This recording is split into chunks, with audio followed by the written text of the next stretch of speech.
ونتوب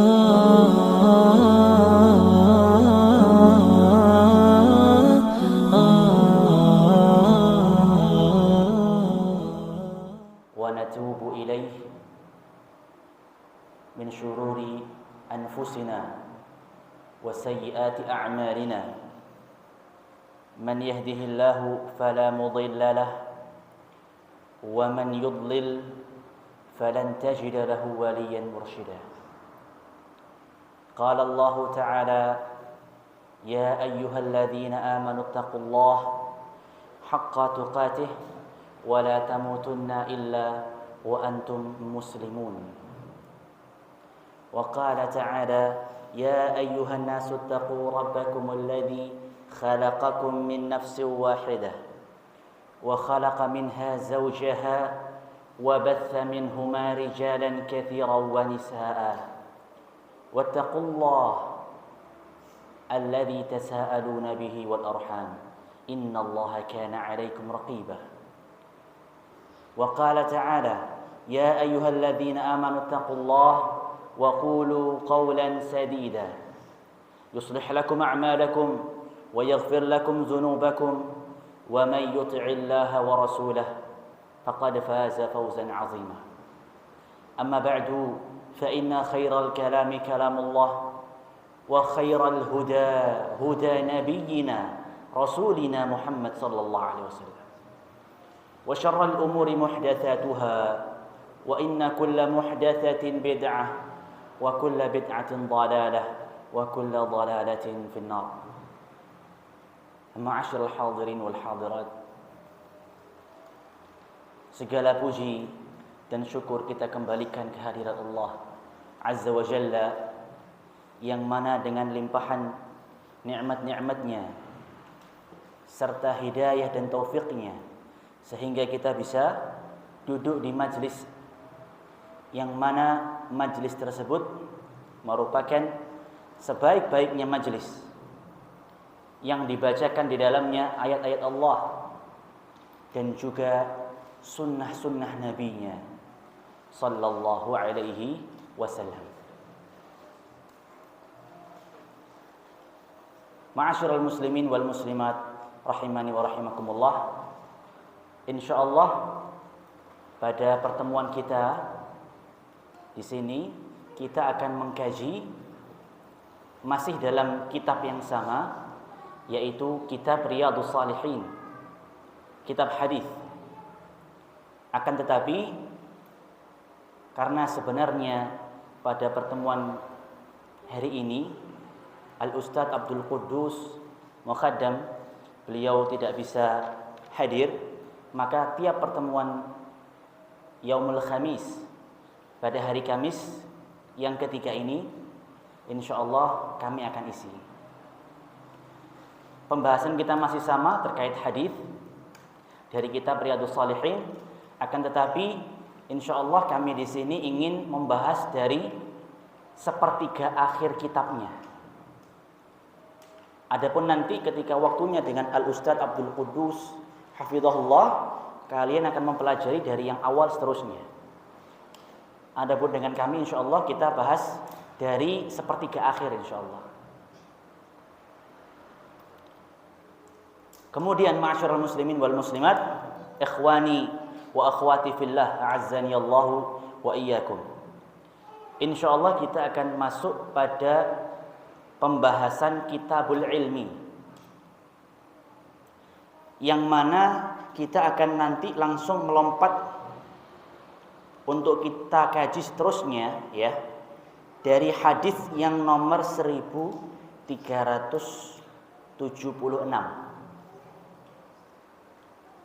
Adapun dengan Ustaz Abdul Quddus hafizahullah akan dari awal seterusnya. Adapun dengan kami insyaallah kita mulai nanti akan masuk dari hadis yang ke 1376. Kitabul ilmi yang kita bahas, kita awali dengan pembahasan kitab atau bab al-ilmu, dan seterusnya sampai akhir dengan hadis yang ada di kitab Riyadhus Shalihin. Para ikhwani fillah, a'azzani Allah wa iyyakum. Mungkin semuanya sudah pernah mendengar sedikit terkait penulis dari kitab ini. Tapi ingin sedikit kami mengulang kembali dan menekankan kembali bahwasanya kitab yang kita pelajari pada pertemuan kita kali ini bukan sembarang kitab. Tapi merupakan di antara kitab-kitab yang terbaik insyaallah. Penulisnya bernama Al-Imam An-Nawawi. Al-Imam An-Nawawi seorang imam hadis yang masyhur. Akan tetapi An-Nawawi itu bukanlah nama aslinya. Nama aslinya adalah Imam Yahya bin Syaraf An-Nawawi. Beliau berasal dari daerah kota Nawa. Sehingga beliau dinisbatkan An-Nawawi. Sebagaimana seorang yang misalkan berasal dari kota tertentu bisa menisbatkan dengan daerah tempat ia berasal. Misalkan anak dari Kediri, maka anak Al-Ustadz Al-Kadiri begitu. Dari Tulungagung,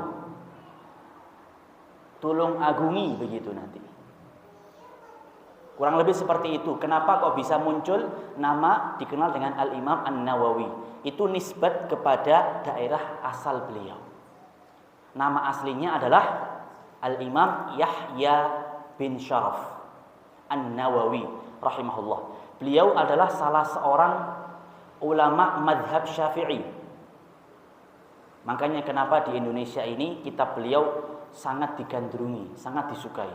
Karena beliau termasuk ulama Syafi'i yang madhabnya Syafi'i. Madhab Syafi'i itu apa? Itu diantara madhab-madhab yang terkenal ya. Lebih-lebih di negeri kita Indonesia. Makanya kenapa kitab beliau itu kok banyak sekali dikaji. Di antaranya Riyadhus Shalihin yang di hadapan kita. Berikutnya juga Al-Hadis. Tentang hadis juga Al-Arba'in An-Nawawiyah. Berikutnya juga ada kitab namanya Bustanul Arifin. Dan masih banyak lagi kitab-kitab beliau yang sangat bermanfaat insyaallah. Ikhwani fillah, a'azzani Allah wa iyyakum. Kita akan mulai insyaallah dari Kitabul Ilmi. Bagi yang punya kitabnya maka nanti bisa dibuka di bab Kitabul Ilmi, atau itu adalah bab setelah Kitabul Jihad ya. Adapun nomor hadis yang akan kita baca nanti adalah sekitar 1376. Baik. Berkata Al-Imam An-Nawawi rahimahullah, Kitabul Ilmi, Babu Fadlil Ilmi. Beliau mengawali kitab Al-Ilmu ini dengan pembahasan yang paling utama, yaitu keutamaan mencari ilmu. Ya. Ketika seorang mempelajari ilmu, maka pastilah yang ingin dia peroleh itu apanya? Keutamaannya dulu. Makanya beliau mengawalinya dengan Babu Fadlil Ilmi. Dan beliau Masya Allah tidak hanya membawakan hadis-hadis Nabi Sallallahu Alaihi Wasallam, akan tetapi beliau juga menyebutkan dalil Al-Qur'annya lengkap. Masya Allah. Qala al-Imam, berkata Imam di sini menyebutkan ayat yang pertama tentang keutamaan dari menuntut ilmu. Allah Subhanahu wa taala berfirman, "Wa qur rabbi zidni ilma." Surat Toha ayat 114. Dan beliau juga berkata, "Qul hal yastawil ladzina ya'lamuna wal ladzina la ya'lamun." Surat Az-Zumar ayat ke-9. Kemudian Allah Subhanahu wa taala berfirman, "Yarfa'illahu alladzina amanu minkum wal ladzina utul ilma darajat." Surah Al-Mujadilah ayat ke-11. Dan satu ayat lagi yang tidak kalah pentingnya terkait keutamaan ilmu, beliau menyebutkan, Allah Subhanahu wa taala berfirman, Innama yakhshallaha min ibadihil ulama. Surat Fatir ayat ke-28. Baik, kita akan bahas satu persatu terlebih dahulu dalil-dalil dari Al-Quran tersebut. Ikhwani fillah, a'azzani Allah wa iyyakum. Berkata Al-Imam, di antara dalil dari keutamaan menuntut ilmu yang pertama adalah surat Toha ayat ke-114. Wa qur rabbi zidni ilma.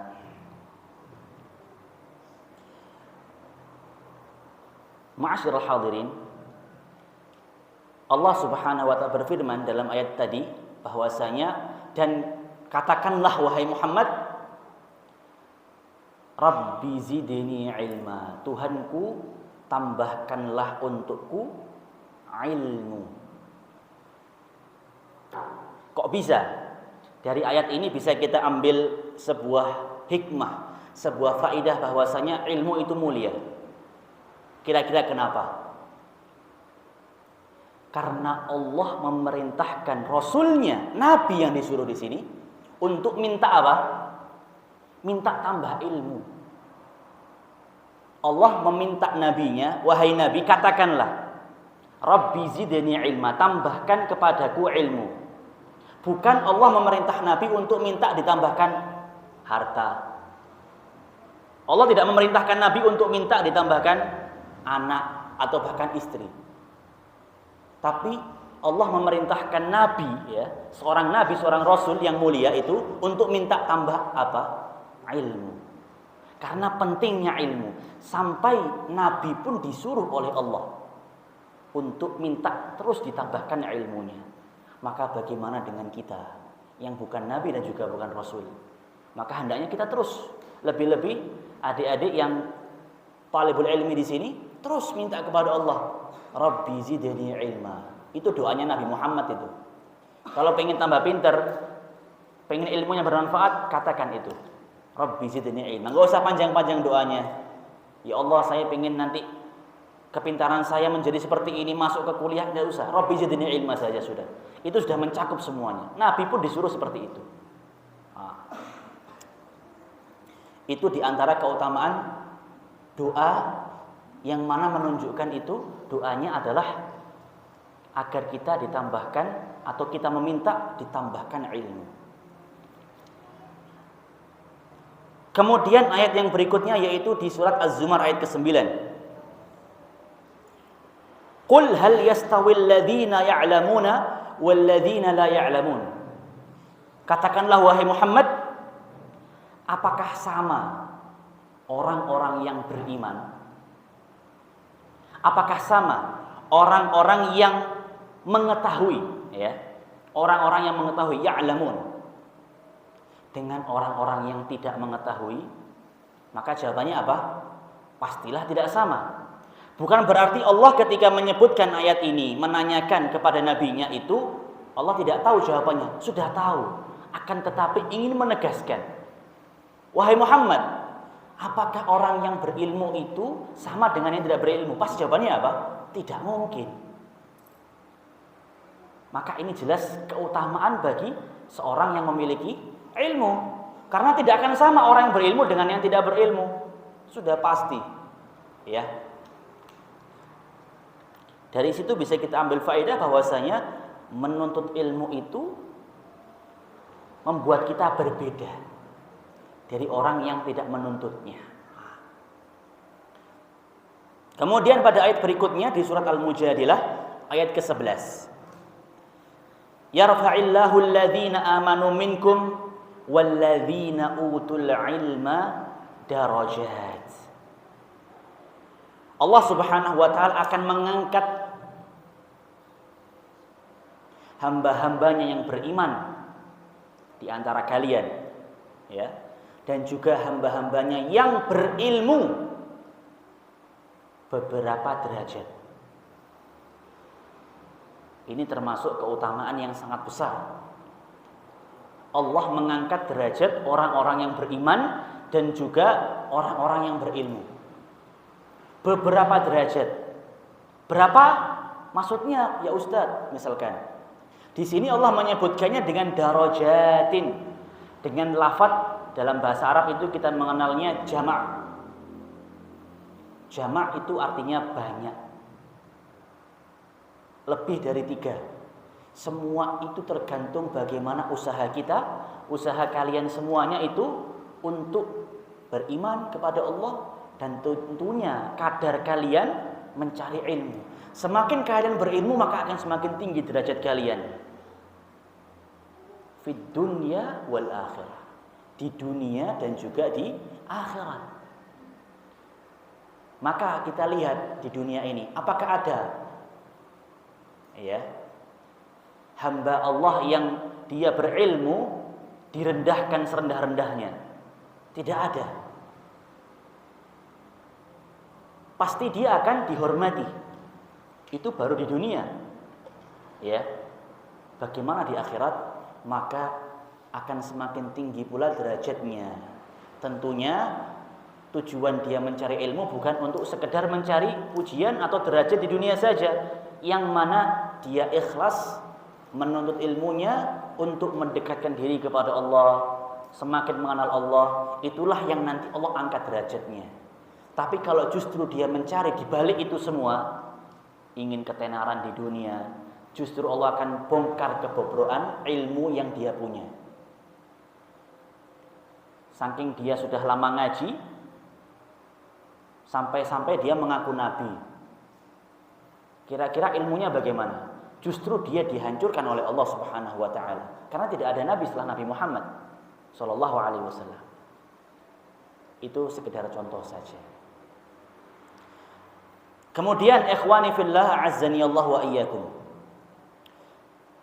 Ayat yang berikutnya adalah Allah Subhanahu wa taala berfirman di surat Fatir ayat ke-28. Innama yakhshallaha min ibadihil ulama. Sesungguhnya yang takut kepada Allah dari hamba-hambanya adalah para ulama. Para ulama ini adalah yang dimaksud bukan yang punya atau dipanggil ulama, alim ulama, bukan. Mereka yang berilmu. Jadi hambanya Allah yang takut dengan Allah, yang mengerti, yang sangat bisa mengerti bagaimana kebesaran Allah, keagungan Allah, itu adalah mereka yang berilmu. Bukan mereka orang-orang yang senantiasa hidupnya mengejar dunia. Maka tidak mungkin dia semakin dekat dengan Allah, justru dia semakin jauh. Seorang jika ingin dekat dengan Allah, ingin merasakan yang namanya takut kepada Allah, dan sejatinya seorang hamba itu kecil di mata Allah, maka dia pantas merasa takut kepada Allah. Takut diawasi, takut dia berbuat maksiat dan sebagainya. Hanyalah orang-orang yang berilmu saja yang bisa. Itu diantara ayat-ayat yang Al-Imam An-Nawawi bawakan rahimahullah dari keutamaan menuntut ilmu.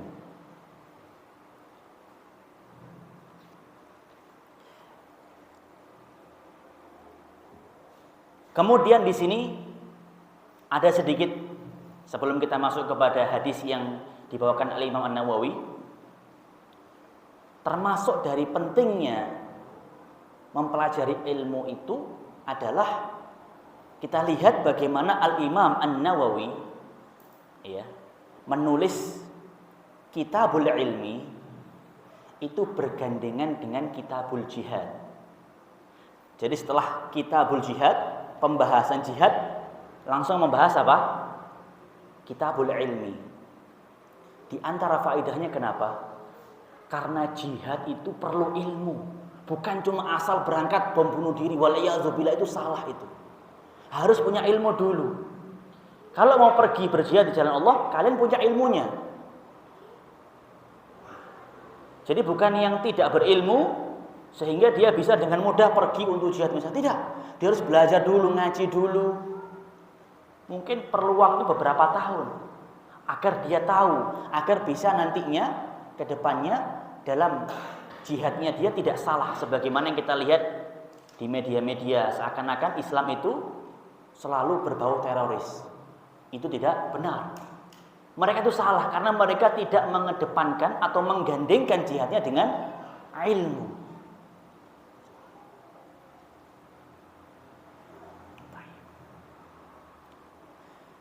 Dan dari situ pula kita ketahui bersama Allah Subhanahu wa taala ternyata itu banyak menggandengkan ayat-ayat jihad dengan menuntut ilmu. Karena pentingnya menuntut ilmu biar tidak salah. Misalkan kalau dia pergi ke medan jihad. Bahkan thalabul ilmi itu sebagian ulama mengatakannya itu adalah jihad fisabilillah. Jadi seorang yang terjun ke dunia ilmu, dia mengkaji kitab-kitab ulama, menghafalkan Al-Quran, menghafalkan hadis, itu juga termasuk sebuah jihad fisabilillah. Dan sebagian yang lainnya mengatakan lebih utama mana antara jihad dan menuntut ilmu.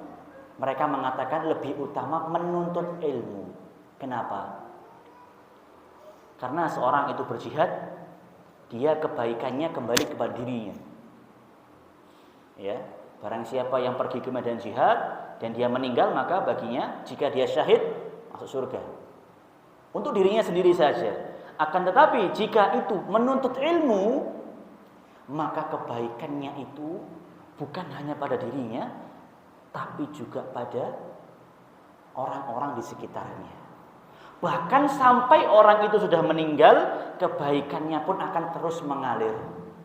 Sebagaimana Rasulullah SAW itu mensabdakan kepada kita, ketika seseorang ibnu Adam itu meninggal, akan terputus semua amalannya. Orang mati itu pasti terputus semua amalannya. Nabi menyebutkannya kecuali 3. Apa yang pertama? Sedekah jariyah.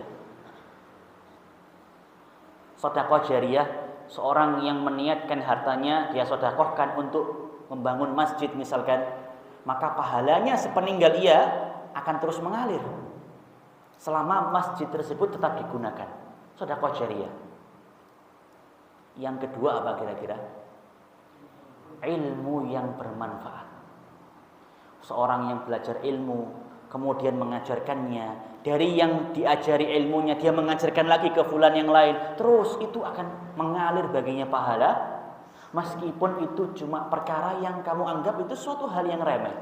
Seperti misalkan seorang guru mengajarkan membaca Al-Fatihah.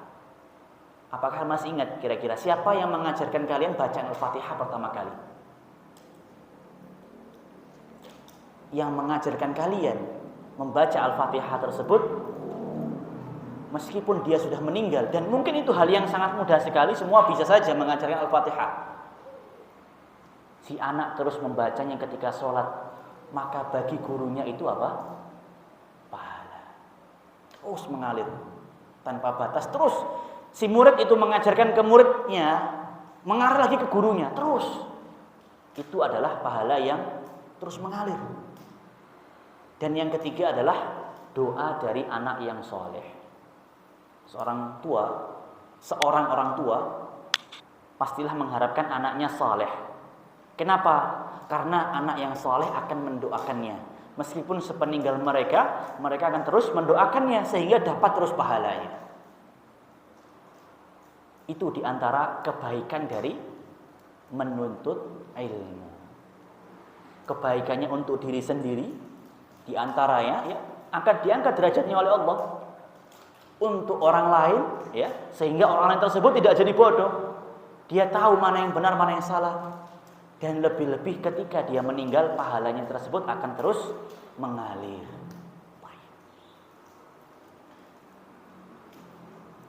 Maka dari itu, kenapa sebagian ulama mengatakan bahwasanya menuntut ilmu itu lebih utama daripada pergi ke medan jihad. Maka adik-adik semua di sini terus menuntut ilmu. Ataupun bapak-bapak dan ibu-ibunya juga terus menuntut ilmu. insya Allah ketika ilmunya diamalkan, kemudian disampaikan ke orang lain, meskipun hanya hal yang terkesan itu hal-hal yang biasa, orang lain tersebut akhirnya mengerti dan mengamalkannya, maka semuanya akan dapat pahala, insya Allah merupakan pahala yang akan terus mengalir sampai hingga misalkan seorang tersebut telah meninggal dunia. Ikhwani fillah, a'azzani Allah wa iyyakum. Tadi kita sebut berkali-kali ilmu, menuntut ilmu. Ilmu apa itu ya Ustaz? Misalkan,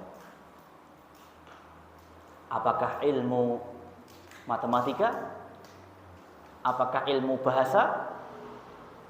Ilmu IPA?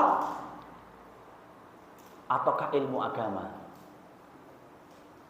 Jawabannya ada di hadis yang kita baca. Di hadis yang ke-1376. Al-Imam An-Nawawi menyampaikan,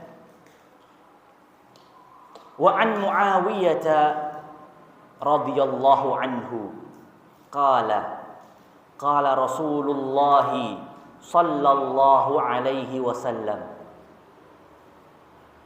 man yuridillahu bihi khairan yufaqqihhu fid din. Muttafaqun alaih. Hadis yang ke-1376 dari sahabat Muawiyah radhiyallahu anhu, semoga Allah meridainya. Beliau berkata, qala Rasulullah, bahwasanya Rasulullah sallallahu alaihi wasallam bersabda, man yuridillah, barang siapa yang Allah subhanahu wa ta'ala inginkan bihi khairan, kebaikan dalam dirinya, yufaqihhu fid din, maka Allah akan memahamkannya, maka Allah akan menjadikannya ahli di dalam agama, maka Allah akan menjadikannya faham, menjadikannya ahli di dalam ilmu agama, fid din. Muttafaqun alaih. Hadis ini disepakati oleh dua imam besar dari ulama hadis, yaitu Al-Imam Al-Bukhari dan Al-Imam Muslim rahimahumallahu rahmatan wasi'ah. Jadi kalau mendengar hadis kok ada disebut di akhirnya muttafaqun alaihi, itu hadis yang disepakati dua imam. Yang keduanya ini sama-sama imam yang sangat besar ya, Masya Allah. Seorang ahli hadis atau seorang yang nanti terjun ke bidang ilmu agama pasti mengenal dua imam besar ini, Al-Imam Al-Bukhari dan Al-Imam Muslim rahimahumullah. Bahkan hadis-hadis yang mereka kumpulkan itu dianggap bukunya, ya, buku kumpulan hadis yang mereka kumpulkan itu dianggap sebagai kitab yang paling sahih setelah Al-Quran. Kitab hadis kan banyak ya. Hadis itu bersumber dari siapa? Nabi Muhammad SAW. Akan tetapi beberapa kitab-kitab hadis itu ada yang kualitasnya bagus, full kualitasnya bagus, seperti kitab hadisnya Imam Bukhari dan kitab hadisnya Imam Muslim. Ada yang bercampur-campur, kualitasnya bagus, ada juga yang kualitasnya rendah. Dan kitab dari Imam Bukhari dan Imam Muslim itu adalah kitab yang terbaik. Ya.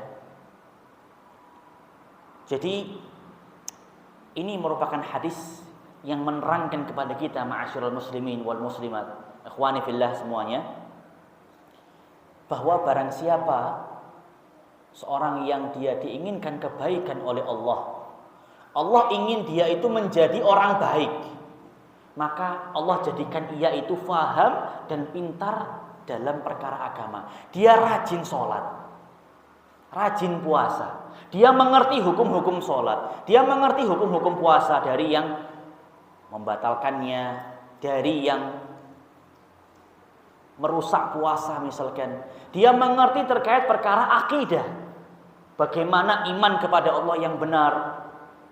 Ya, di antara tauhid rububiyahnya, uluhiyahnya, dan juga tauhid asma wa sifat. Dia semakin mengerti itu semua, maka berbanggalah ya. Ketika seorang itu kok semakin cinta, semakin suka, semakin dekat dengan ilmu-ilmu agama tersebut, maka berbanggalah, semoga itu tanda Allah menginginkan kebaikan kepada kalian. Kok dia sering hadir ya di majelis ilmu, di pengajian-pengajian, maka semoga itu pertanda bahwasanya Allah menginginkan kalian itu senantiasa di dalam kebaikan. Maka dari itu, dari hadis ini para ulama menafsirkan ilmu yang dimaksud dalam Al-Qur'an tadi itu ya, yang bisa mengangkat derajat orangnya ya, yang membuat nabi itu harus meminta terus tambah ilmu, yang dikatakan berbeda dengan orang yang tidak berilmu ya, itu adalah ilmu syar'i. Ilmu apa? Ilmu syar'i yang kita bahas di sini. Ilmu syar'i itu ilmu apa? Ilmu yang bersumber dari Al-Qur'an dan Al-Hadis. Fahimtum hadza ikhwah? Bukan yang dimaksud dalam hadis, dalam ayat itu ilmu yang seperti ilmu-ilmu dunia. Dan kita tidak menghilangkan bahwasanya ilmu tersebut itu bermanfaat. Iya, bermanfaat. Ilmu dunia itu bermanfaat, akan tetapi jika dibandingkan dengan ilmu syar'i itu sangat jauh. Ya. Ilmu yang bisa mendekatkan seorang kepada Tuhannya itu hanya ilmu syar'i. Tidak ada orang yang misalkan dia menjadi seorang profesor atau guru besar dari contohnya ilmu sains, ilmu matematika atau ilmu fisika, kimia dan sebagainya, itu semakin dekat kepada Allah. Tidak. Justru mereka semakin berbangga-bangga dengan saya bisa karena usaha saya harus dipuji begini, saya begini dan begitu. Tidak ada yang dekat dengan Allah. Tapi kalau kita lihat seorang para ulama, para kiai, para ustadz ya, mereka itu senantiasa merasa dirinya itu diawasi oleh Allah, dekat dengan Allah. Mereka takut berbuat dosa kepada Allah Subhanahu wa taala. Maka dari itu, ikhwati fillah, ilmu yang dimaksud di sini adalah ilmu syar'i. Ilmu syar'i itu adalah ilmu yang bersumber dari Al-Qur'an dan Al-Hadis. Contohnya ilmu apa Ustadz kalau begitu? Contohnya ilmu akidah, akhlak, hadis, tafsir, fikih, sirah Nabi SAW misalkan, dan ilmu-ilmu yang lain ya. Dan di antara juga ilmu-ilmu tersebut yang bisa mendukung ilmu-ilmu syar'i tersebut adalah ilmu bahasa Arab. Ilmu bahasa Arab itu meskipun dia ilmu bahasa, tapi dia termasuk ilmu yang bisa mendukung seseorang untuk memahami Al-Qur'an dan hadis. Maka dia juga termasuk jika dia niatkan ya, ketika mempelajari bahasa Arab itu dia niatkan agar bisa mendapatkan pahala dari Allah, niscaya dapat pahala. Niscaya dia akan dimudahkan nantinya untuk semakin dekat dengan Allah, menjadi hamba-hambanya yang takut kepada Allah, diangkat derajatnya ya. Jadi mempelajari ilmu bahasa termasuk ilmu yang penting untuk kita pelajari, karena Al-Qur'an itu berbahasa Arab. Hadis itu berbahasa Arab. Jangan kita terus lihat terjemahan saja. Meskipun sudah ada terjemahannya, jangan kita mau untuk terus-terusan ikut terjemahan. Kalau kita bisa langsung memahami Al-Qur'annya, bukankah lebih nikmat? Itu dia. Bukankah kalau kita bisa semakin langsung mengerti hadisnya, itu lebih nikmat? Begitu kan? Itulah di antara contoh-contoh ilmu syar'i yang mana ilmu-ilmu tersebut akan membuat seseorang itu diangkat derajatnya oleh Allah di dunia dan juga di akhirat. Bukan hanya di dunia, tapi juga di akhirat.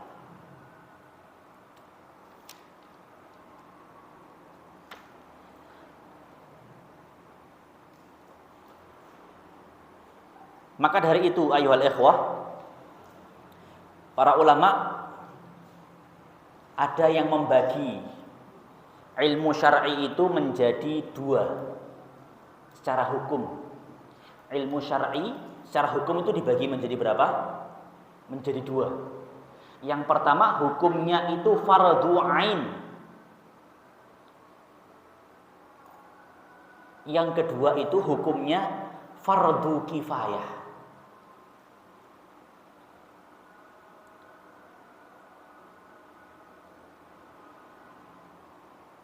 Ilmu syar'i yang hukumnya fardhu ain itu jadi setiap orang itu wajib mempelajarinya, tidak terkecuali. Tidak ada kata tidak untuk yang hukumnya fardhu ain. Contohnya seperti apa? Dijelaskan oleh Syekh Muhammad bin Shalih Al-Utsaimin, pensyarah kitab Riyadhus Shalihin rahimahullah. Di antaranya adalah seorang mempelajari tauhid, mengesahkan Allah. Itu hukumnya apa? Fardhu ain.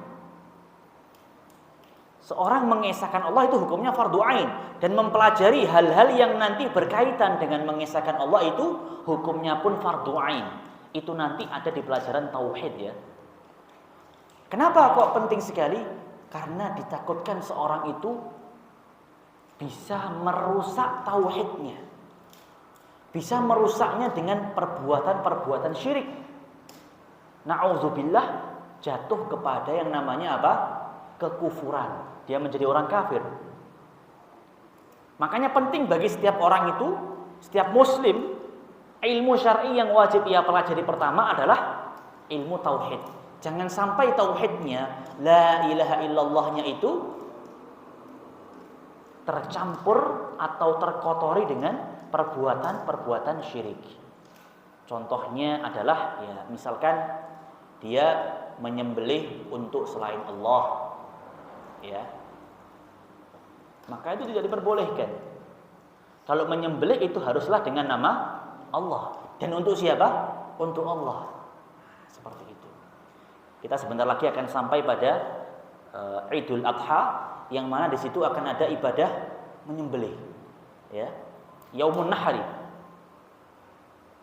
Kita semua, kenapa nanti mungkin di antara orang tua kita atau kita bahkan yang termasuk orang yang mampu, kita berusaha menyembelih karena kita ingin mengagungkan syariatnya Allah Subhanahu wa taala. Dan sembelihan ini untuk siapa?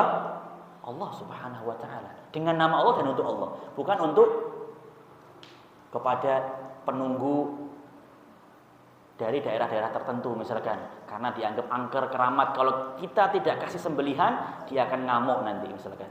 Bukan seperti itu. Itu nanti bisa seorang jatuh kepada kesyirikan.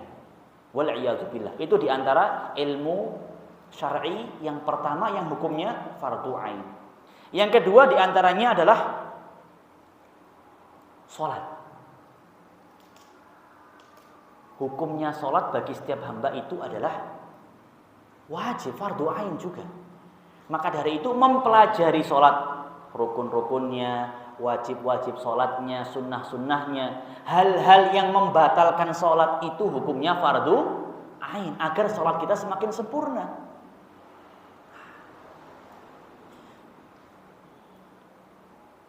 Dan ibadah sholat termasuk ibadah yang tidak akan terputus sampai seorang itu mati. Jadi butuh nggak seorang muslim dengan ilmu sholat? Butuh sekali. Kita amalkannya itu sampai mati. Ya. Dan mungkin bahkan yang sudah pernah belajar pun ternyata pasti akan merasakan, kenapa kok sholat saya kok rasanya gimana ya? Tandanya itu ada yang kurang biasanya. Perlu mempelajari lagi ilmu sholat. Nah, seperti itu. Fikih sholatnya dipelajari lagi. Kemudian yang berikutnya adalah diantaranya adalah puasa. Lebih-lebih ketika di bulan Ramadan, setiap muslim yang sudah baligh ya, dan dia mampu, maka wajib untuk berpuasa. Apa saja hal-hal yang harus diperhatikan, yang membatalkan, yang merusak puasa, kita harus pelajari itu. Itu di antara contoh-contoh ilmu yang nanti jatuhnya hukumnya adalah ilmu syar'i.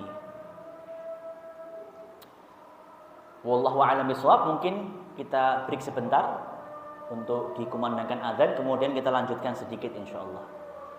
Tafadhal bagi yang tanggung jawab untuk azan, maka tayyib. Kita menunggu dari azan yang sebelahnya terlebih dahulu ya. Tayyib. Nanti di sini azan ya. Kita menunggu dari azan yang di sebelah sana. Tayyib. Akhwati wa akhwati fillah, a'azzani Allah wa iyyakum.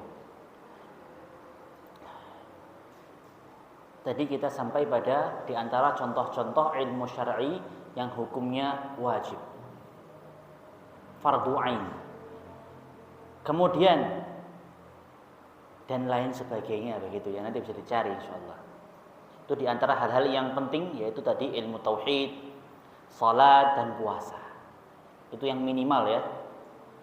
Kemudian contohnya yang hukumnya fardhu kifayah sekarang. Sebagaimana disebut fardhu kifayah, yaitu jika sudah ada beberapa orang yang dia mengilmui hal tersebut, maka gugur kewajibannya bagi orang lain. Gugur di sini bukan berarti kalau gitu saya tidak usah belajarlah ilmu tersebut. Tidak. Jatuhnya hukumnya menjadi sunnah. Ya. Jika sudah ada yang mengerjakannya, maka dia terjatuhi hukum fardu kifayah. Tapi yang lainnya yang ikut mempelajari itu hukumnya apa? Sunnah. Gak rugi kan? Tidak ada yang rugi. Nah, contohnya adalah misalkan seorang mempelajari ilmu tentang ilmu tajwid. Membaca Al-Quran itu hukumnya fardu ain bagi setiap muslim ya. Seorang muslim jangan sampai tidak pernah dalam hidupnya sama sekali membaca Al-Quran. Itu jangan sampai. Akan tetapi mempelajari ilmu tajwid, kita mengetahui ini disebut matsilah qasirah, ini matsilah tawilah, ini disebut idgham bi ghunnah, yang ini izhar. Kenapa disebut izhar? Karena nun tanwin bertemu dengan huruf-huruf ini, gitu kan? Itu merupakan ilmu yang hukumnya apa? Fardu kifayah. Jika sudah ada seorang yang sangat mengerti ilmu tersebut, ya, seorang kiai, seorang ustadz, seorang dai yang di daerahnya dia tinggal sudah ada yang ahli, maka kewajiban bagi yang lainnya gugur. Tetapi bukan berarti jika misalkan kita ingin mempelajarinya itu juga sia-sia, tidak. Kita mendapatkan pahala sunnah. Contoh lain lagi adalah mempelajari ilmu waris, al-faraid. Ilmu faraid, ilmu waris, ya. Ilmu waris adalah termasuk ilmu yang diantara keutamaannya itu Allah menjelaskannya secara rinci di Al-Quran. Bagiannya bapak itu berapa, seperberapa, ibu itu seperberapa, suami itu seperberapa, anak itu bagaimana. Kalau anaknya begini maka bagaimana? Rinci sekali. Berbeda dengan perintah sholat. Sholat itu Allah menyebutkannya dengan keumuman. Ya, wa aqimus sholah. Tunaikanlah sholat. Ya, mendirikan sholat itu adalah perintah Allah dalam Al-Quran. Tidak disebutkan rakaatnya berapa, tata caranya bagaimana. Ya, kita mengetahuinya dari mana? Dari hadis Nabi SAW. Tapi ilmu faraid, ilmu waris, ya, itu Allah menyebutkan bagian-bagiannya dengan sangat rinci, ya, di dalam Al-Quran. Itu keutamaan dari ilmu waris. Tapi hukumnya apa? Fardu kifayah. Itu diantara contoh dari beberapa ilmu yang satu dari hukumnya adalah fardu ain, yang kedua adalah fardu kifayah. Dan diantara ilmu yang juga termasuk bisa menjadi fardu ain adalah contohnya misalkan Seseorang yang sebelumnya mungkin dia nggak punya harta, gitu kan. Kemudian Allah kasih harta lebih. Maka wajib baginya apa? Berzakat. Ketika dia wajib zakat, dia harus belajar. Wajib baginya berilmu tentang zakat tersebut. Agar dia tunaikan hartanya, dia sucikan hartanya dari yang mengotori harta tersebut ya. Begitupun juga nantinya misalkan dia punya kemampuan akhirnya bisa pergi haji. Tandanya dia nanti mempelajari haji hukumnya apa? Yang sebelumnya mungkin fardu kifayah menjadi fardu ain, kan dia punya kemampuan. Dan jangan sampai kemampuannya ini cuma asal modal berangkat saja. Belajarnya nanti-nanti, tidak. Justru dia persiapkan dulu. Karena sudah ada keinginan, dia berdoa kepada Allah, ya Allah saya ingin pergi ke Baitullah, saya ingin pergi haji, pergi umrah. Tapi dia tidak mempersiapkan bekal ilmunya, itu juga salah.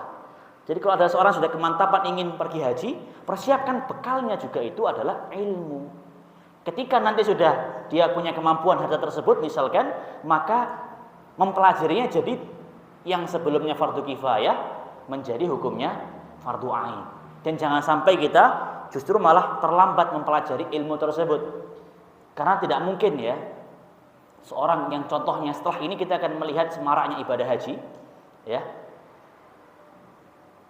Dia sudah daftar dan berangkat pada tahun ini, Masya Allah, tapi dia baru mulai mempelajarinya baru sebulan sebelum mau berangkat. Baru belajar manasik dan sebagainya. Kira-kira bisa nggak sempurna hajinya dengan yang sudah bertahun-tahun sebelumnya mempelajari? Nggak bisa sama. Makanya, sebagaimana Allah tadi berfirman, apakah sama orang yang berilmu dengan orang yang tidak berilmu? Tidaklah sama. Orang yang baru belajar dan yang sudah lama belajar, dia mengulang-ulang ilmunya, apakah sama? Tidak sama. Ini menunjukkan keutamaan seorang yang senantiasa mempelajari ilmu.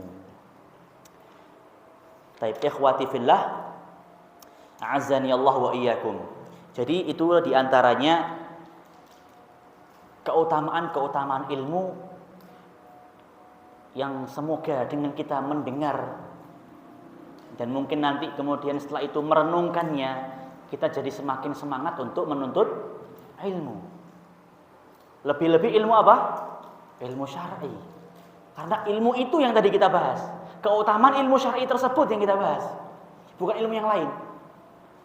Jadi jangan merasa seorang yang mempelajari ilmu syar'i itu, wah saya nggak punya uang banyak, saya nggak bisa dapat uang karena habis untuk menghadiri majelis ilmu. Yang mungkin bisa saya buat kerja untuk begini tambah-tambah. Bahasanya apa? Cuan misalkan. Gitu kan, bahasanya zaman sekarang begitu. Tapi dia akhirnya meluangkan untuk mencari ilmu. Tapi tentunya derajatnya dia di sisi Allah tidaklah sama ya. Pastilah orang yang senantiasa menghidupkan dirinya, bahkan dia termasuk hal yang lebih baik daripada jihad ya. Insya Allah itu tidak akan rugi ya, insya Allah. Bahkan sangat akan membawa manfaat baginya sampai mungkin sepeninggal ia dari dunia yang fana ini. Ma'asyiral muslimin wal muslimat.